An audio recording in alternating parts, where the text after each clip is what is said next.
आपके वार्ड से खड़ा हो रहे हैं माधव मिश्र। हम सब जिंदाबाद, माधव भैया जीतेंगे और जीतेंगे।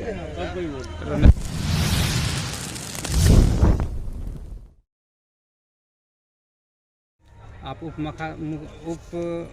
मुख्य पार्षद का चुनाव लड़ रहे हैं, क्या एजेंडा रहेगा आपका? सबसे पहला एजेंडा तो यह रहेगा कि इसके पहले जो चुनाव होता था अध्यक्ष उपाध्यक्ष चाहे जिस चीज़ का भी, तो जैसे भी बने लोग खरीद फरोख्त से जैसे बने, विकास में ज़रा भी लोग को ध्यान नहीं रहता था। लगभग 18 साल हो गए। अब साहिल में चल रही सबसे बड़ा समस्या है जल जमाव का। अशोक चौक का धर्मशाला चौक हो गया। अशोक चौक से अगर गांधी चौक जाना है तो आपको 3 किलोमीटर केशव चौक से घूम के आइए, नहीं तो 3 किलोमीटर जाइए इधर से आपको नौलकिशोर चौक से घूम के जाना पड़ता है। थाना रोड का भी वही हाल है। धर्मशाला रोड में है जल जमाव। उसके बाद बस स्टैंड का आज तक समस्या है, जो वहाँ पर दुकान जितने भी थाना रोड में दुकान है सबके सामने बस लग जाता है। तो पहला तो समस्या ही, जब हम लोग आएंगे, जब मैं आऊँगा तो सबसे पहला एजेंडा मेरा रहेगा कि जल जमाव को दूर करना।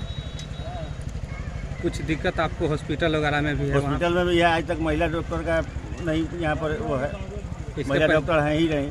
इसके पहले जो पार्षद थे उनके द्वारा कुछ काम में नहीं, ऐसा कुछ नहीं। जो जल जमाव सीधा दिख रहा है, कोई काम नहीं हुआ ऐसा है। वही क्या परिचय हुआ आपका? मेरा नाम हुआ माधव मिश्रा, घर हो गया बैद्यनाथपुर शिवालय मंदिर। मेरे पिताजी का नाम प्रहलाद मिश्रा है। आप जनता हैं जी। अगर ये जीत के आएंगे तो आपको उम्मीद है कुछ कर पाएंगे? जो भी कैंडिडेट उम्मीदवार अभी खड़े हैं नगर परिषद चुनाव में उप सभापति के लिए, हमको लगता है कि सबसे बेहतर और सबसे सक्षम उम्मीदवार और कैंडिडेट हैं जो कुछ कर सकते हैं। बाकी के उम्मीदवारों का अगर लिस्ट उठा के देख लिया जाए तो एक भी उम्मीदवार ऐसा नहीं है जिसकी सोच हो, जिसकी दूरदृष्टि हो, जो कुछ फंड ला सके, जो टेम्पू स्टैंड बनवा सके, जो महिला शौचालय बनवा सके, जो अस्पताल बनवा सके, जो महिला डॉक्टर की नियुक्ति कर सके, जो गरीब की बात कर सके, दलित की बात करे, वंचित की बात कर सके, शोषित की बात कर सके। ऐसा एक भी उम्मीदवार नहीं है।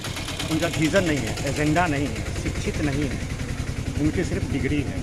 हम लोगों ने इससे पहले भी सामाजिक कार्य किया है और समाज में निरंतर, मतलब हमारा परिवार, मिश्रा परिवार, हमारे बड़े भाई साहब और समाज के लोग, हम लोग समाज निरंतर काम करते हैं समाज के लिए। चाहे आप 12 बजे रात को मेरे दरवाजे पे आएँ, सुख में, दुख में, शादी में, ब्याह में, श्राद्ध में, हम सशरीर उपस्थित रहते हैं। तो इसलिए मुझे बेहतर उम्मीद है साहेबगंज की जनता से, साहेबगंज के नगर परिषद की जनता से। इस बार साथ है और माहौल और जनता दोनों माधव मिश्रा जी के पक्ष में है और निश्चित रूप से हम लोग चुनाव जीतेंगे। इस चुनाव को लोग कुछ डाइवर्ट करने की भी कोशिश करेगा, कम्युनलाइज करने की कोशिश करेगा। हम इन दोनों के बीच से एक बेहतर रास्ता बनाते हुए मंजिल तक पहुंचेंगे और साहेबगंज की जनता के लिए बेहतर कार्य करेंगे। आप ब्राह्मण समाज से आते हैं, आपका समीकरण में क्या कर रहा है, सपोर्ट कर रहा है कि नहीं? हम ब्राह्मण समाज से आते हैं, बट हमारा जो वोटर है, हमारा जो सहयोगी है, हमारा जो शुभचिंतक है, वो सबसे ज़्यादा दलित समाज है। आप किसी भी दलित समाज चले जाइए, हम जातिवाद, सबसे पहले जातिवाद का डरेर है ना, इसको तोड़ने के लिए हम चुनाव में आए। ये जातिवाद का जो डरेर है वो टूटना चाहिए। माधव बाबा का आम छाप है, हम लोग वोटर है। मेरा नाम शंकर पासवान है, घर बैनाथपुर है। कुछ काम किए हैं अपने समाज के लिए? बहुत काम किए हैं और क्या जीतेंगे। क्या लग रहा है काम इस बार? करेंगे। क्या लग रहा है इस बार? इस बार क्या करेंगे? काम करेंगे। इस बार लग रहा है कि जीतेंगे। जीतेंगे। काम करेंगे। क्या परिचय होगा आपका? मेरा नाम सुरेंद्र पिताजी का नाम जिंदाबाद।